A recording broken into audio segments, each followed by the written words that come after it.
There are different kinds of facts about Muhammad. Facts about how dumb he could be, facts about how violent he could be, facts about how deceptive he could be, facts about how incredibly white he was, facts about how many slaves he had and what he did to the ones with vaginas and so on.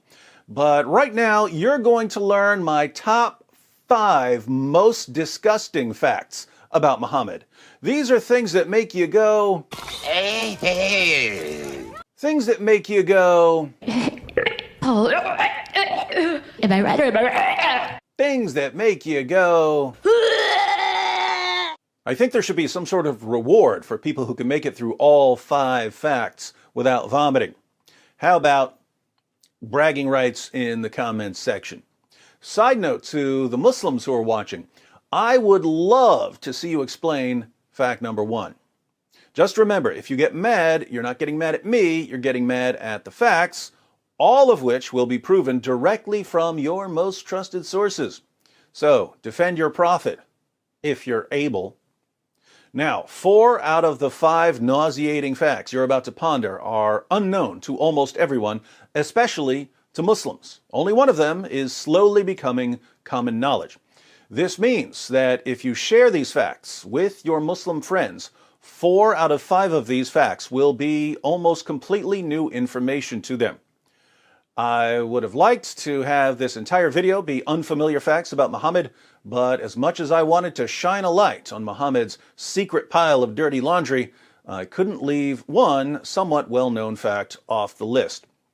So let's go ahead and start with the one fact on my list that lots of Muslims and non-Muslims have heard about in the past decade or so. The number 5 most disgusting fact about Muhammad is Muhammad had sex with a prepubescent 9-year-old girl. We've been through the passages on Muhammad's relationship with Aisha 100 times, but just in case someone recently arrived here from the Andromeda Galaxy, let's read one. Sahih al-Bukhari 51:33. Narrated Aisha that the Prophet wrote the marriage contract with her when she was 6 years old, and he consummated his marriage when she was 9 years old, and then she remained with him for 9 years, i.e. till his death. The Muslim sources report that Aisha was playing on a swing when some women came to get her and take her to her husband. She was carrying her dolls as they led her to Muhammad's house, and we know how things must have unfolded once she got to his house.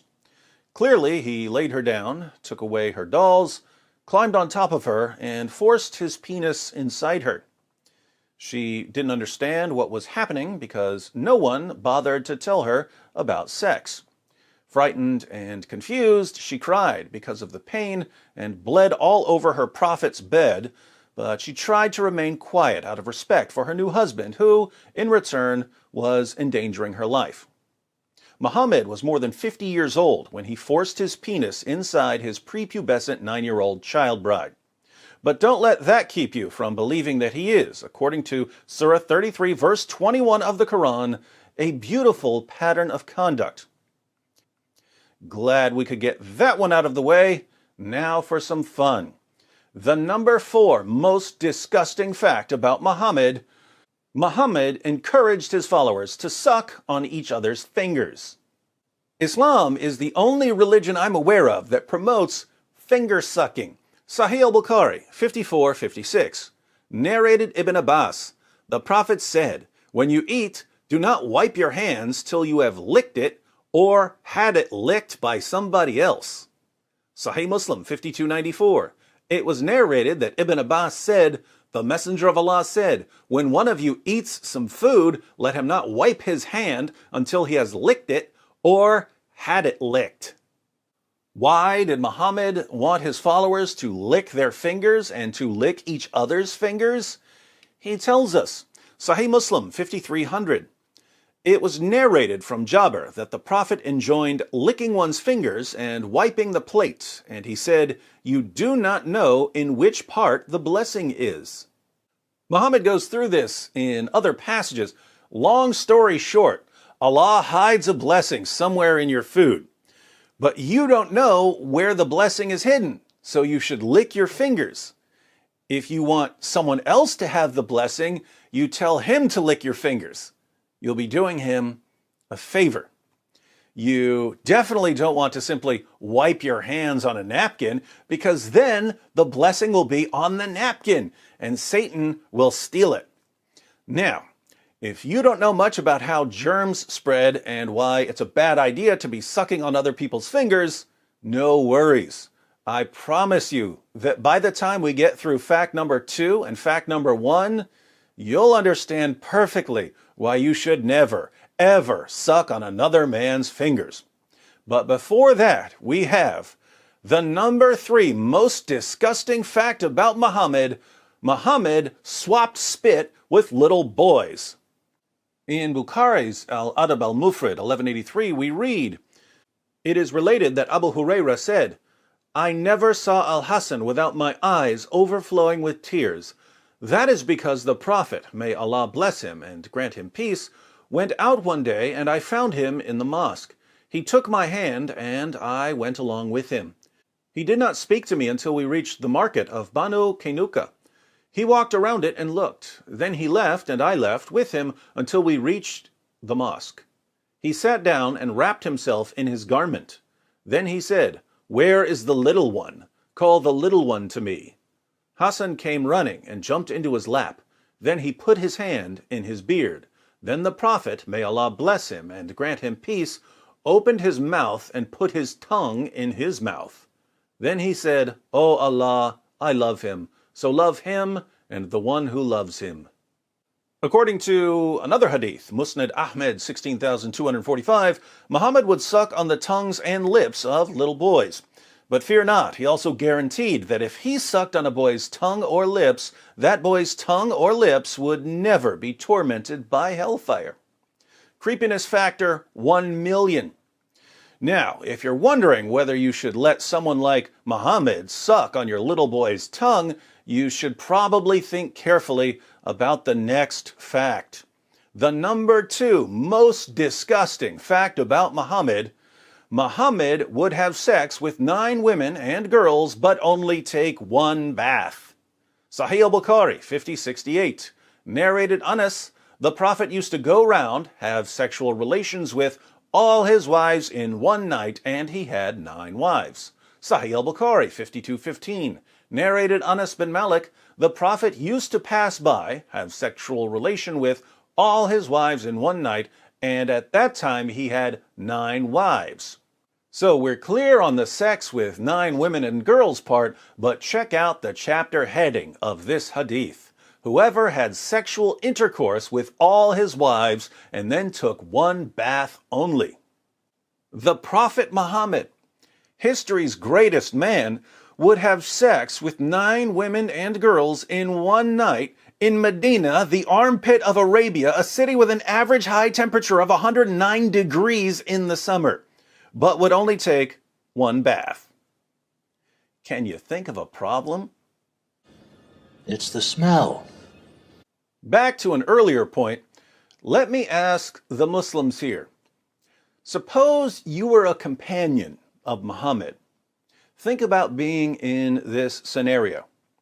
One day, your prophet is having one of his sexathons, but he needs a little energy boost between wife number 5 and wife number 6. So he runs to the nearest food stand for some fresh hummus. Keep in mind, he's not taking a bath until he finishes all 9 rounds. He starts dipping some pita bread in hummus, but he gets hummus all over his fingers. He turns to you and says, I'd like to give you a blessing.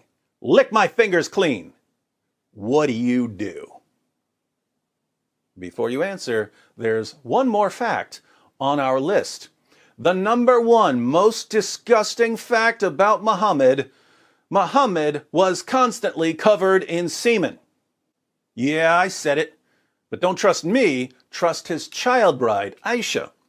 Sahih al-Bukhari 232, narrated Aisha, I used to wash the semen off the clothes of the Prophet, and even then I used to notice one or more spots on them.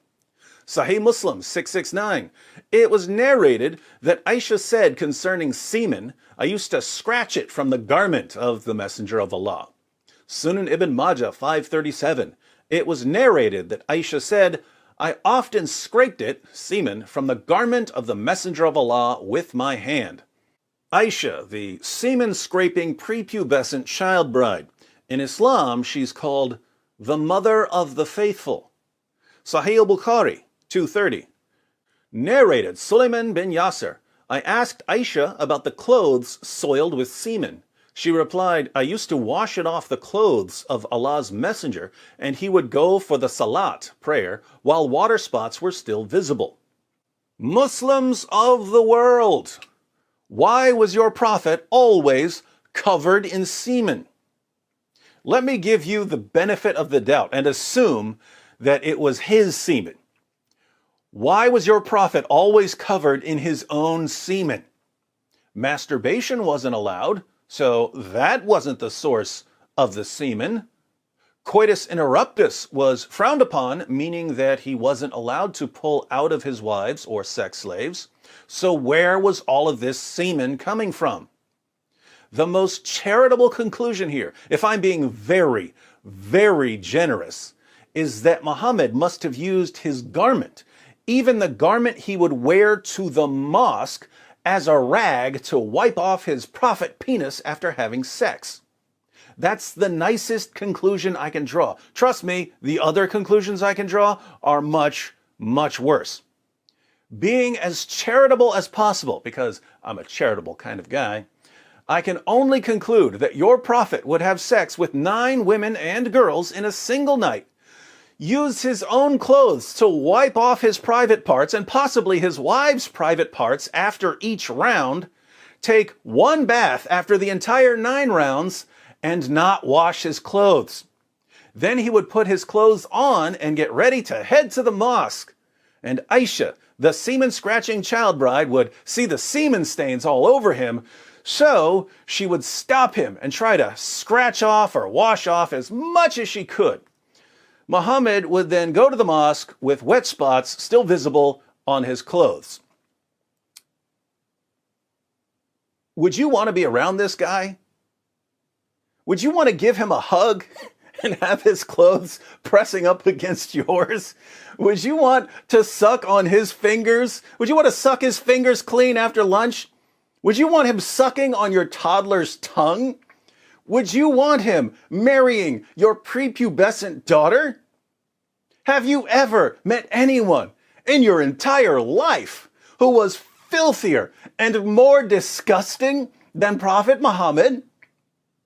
If you're feeling a little nauseous right now, I've got a trick that will make you feel better in just a moment.